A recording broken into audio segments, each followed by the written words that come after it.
Back in 1997, the greatest game of all time, in my opinion, was released. And over the course of the next few years developed a pretty sizable fan base and has continued to grow ever since. And what happens when you get a lot of people interested in something? Rumors happen. And today we're going to go over some of my favorite rumors about Final Fantasy VII. Now some of you watching may think a lot of these are ridiculous. And they are. But you gotta remember what life was like back in the late 90s. This guy was president. This was a really big deal. USB flash drives didn't even exist yet. Hell, I'm sure some of you watching weren't even born yet. There was no YouTube or quick internet search to see if something was true or not. Nowadays, if you want to see if something's true in a video game, you can just search on YouTube and find somebody doing it with video evidence.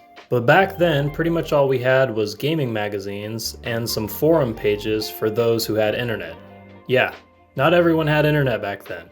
And on those forum pages, you could find all kinds of rumors and people swearing it was true. But unless you saw it yourself, there was no way of knowing for sure. Now that you understand what life was like the first couple years this game came out, we can hop into 5 rumors that we all thought were true. Before I start, I just want to give a huge shout out to Garland the Great. If you don't know who that is, he's one of the most knowledgeable FF7 players in the world and started putting out videos over a decade ago. He was kind enough to let me use some of his own videos for this video, so a big thanks to him, and I'll leave a link to his channel in the description so you can check out some of his fantastic content. Okay, now let's hop into our first rumor, which is you can use the Masamune blade. For those of you who don't know what the Masamune blade is, it's Sephiroth's sword, and it's pretty easy to see how this rumor got started. You first see this sword in President Shinra's back, followed by the flashback sequence in Calm. Now in the flashback, you can see stats of the Masamune blade.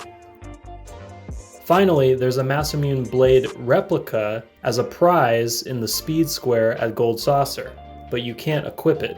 But with the weapon being in the actual game with a stat product, and being able to get a replica, this was more than enough to build a rumor on. What I find most interesting about this rumor is that it's almost kind of true. So let me explain.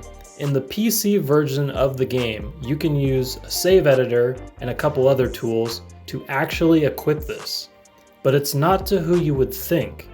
You see, the Masamune blade is classified as a gun, not a sword, meaning that you can equip it to Vincent, but not Cloud. I'll leave a link in the description of someone actually doing this. Our second rumor is a combination of a couple rumors, but I thought they paired well together, so we're just going to count it as one. You can use the Holy Materia to revive Erith. So over the years, there's been numerous rumors about being able to revive Erith and how to go about doing that. I've heard of heading back to the church after she dies, and when you see her messing with the flowers, do a couple of random inputs. If you have the original PlayStation version, you can change the controller slot from 1 to 2, and that will spark some new dialogue. Or if you're as mean as possible to Tifa, she'll push Erith out of the way when Sephiroth is coming down, and she'll get killed instead of Erith. But this is my favorite one. First, you have to get the underwater materia. But not just the normal underwater materia, no, there is a special one that you get in the slums in Midgar. So you remember that sick guy in the pipe? You know, the one where Erith makes her famous line, "This guy are sick"? Yeah, him. Well, apparently you can have Erith tend to him before heading to the wall market. Fast forward to when you get the key card from Bone Village to go back into Midgar, head to the pipe, and there will be a special underwater materia. This one will allow you to get Holy that fell into the water, and you can use Holy to revive Erith. What made this rumor so popular is the guy who made it up claimed to be an employee of Squaresoft. And even after saying he wasn't an employee and he made that part up, people still believed him. But for those who don't know already, that guy in the pipe was a Sephiroth clone and went to the reunion, which is why he's gone after you go back to the pipe. But we're not done talking about the mysterious man in the pipe. We'll talk about him again later. Our third rumor is that you can fight Test Zero. This is a somewhat complicated rumor, but is the only one on this list that's actually true. Kind of. So you might be asking, what the hell is Test Zero? Before I explain, I should first mention the debug room within the game. You can't access this without a PC hack or a Game Shark or anything along those lines, but basically it was a room designed so that the game developers could make sure certain parts of the game worked as intended. It's actually pretty interesting. I suggest you watch a video on it. I know 48 Productions has made a couple videos on it. But anyways, Test Zero is believed to have been used for debugging purposes, and the developers simply forgot to remove it. This enemy will show up as a guard hound and can be found at the bottom of the well in the Coral Prison. Now there's no way to find this without some kind of hacking tool unless you have the original Japanese version of the game, in which case you can legitimately fight this Test Zero enemy. It won't attack you, so it's an easy fight from that standpoint, but it's 30,000 HP, which is quite a lot at this point, so it may take you a while. After the original Japanese version was put out, it was removed from all other versions of the game.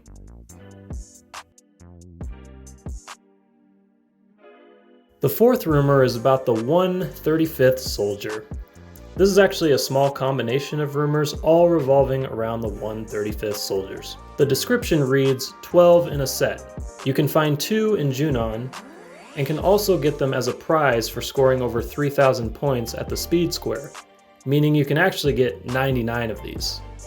So what happens when you collect a whole set? Well, some people think that if you buy the villa in Costa del Sol, you can display them inside. Others say that if you get 12 and play the minigame at Fort Condor, you'll receive an extra soldier unit to use. But the best of these is that you can get Sephiroth himself to join your group. And before getting into our final rumor, I just wanted to add as an honorable mention the rumor regarding Chocobos and the multiple colors or different variations of Chocobos that you can get. There's rumors about getting a red one like you can see in the races, a wooden one that you get from stealing Yuffie's dad's underwear, a rainbow one that can fly, and lastly, the silver Chocobo, which can go underwater. Apparently the purpose of this one is that you can go underwater in areas that the submarine can't, and can end up fighting Onyx Weapon and Alpha Leviathan, which is a huge monster that if you manage to beat, you'll receive the Supernova Materia. And the final rumor on this list is that you can play as Zack. I definitely remember this rumor and even spent some time with it trying to see if it was real. This actually has a somewhat believable backstory. Yes, the flashback sequence, if you unlock it, shows Zack dying, and shortly after, Cloud wakes up and takes his Buster Sword, and that's pretty much where the game starts. However, do you remember that guy at the wall market? The guy I said we'd get back to? Well, again, when you walk in, you see the guy and it looks like he's suffering from extreme Mako poisoning, like Cloud was in Medeal. Well, if you look at his hair, you notice that it's black. He also has the tattoo of the number 2 on him, indicating that he's a Sephiroth clone, hinting at the fact that this may in fact be Zack. So why wouldn't Cloud recognize him, you might ask? Well, at this point he's completely brainwashed about who he actually is, so it's possible that he wouldn't even recognize him if he saw him. However, there was no formula on how to actually unlock him in the first place. The only thing I remember as a kid was that you had to reach level 99 with every character and then wander around forest areas like you would to find Yuffie, and you'd have a rare chance of running into him. But that definitely wasn't true. Plus, even though Cloud may not have recognized him, Erith definitely would have been able to. If she knew the exact moment her foster mom's husband died, she would be able to tell if this was the man that she loved or not. And there are 5 rumors we all thought were true. And yes, I know not everyone thought these were real even back then, but they did make some of us wonder and had some believable backstories behind them.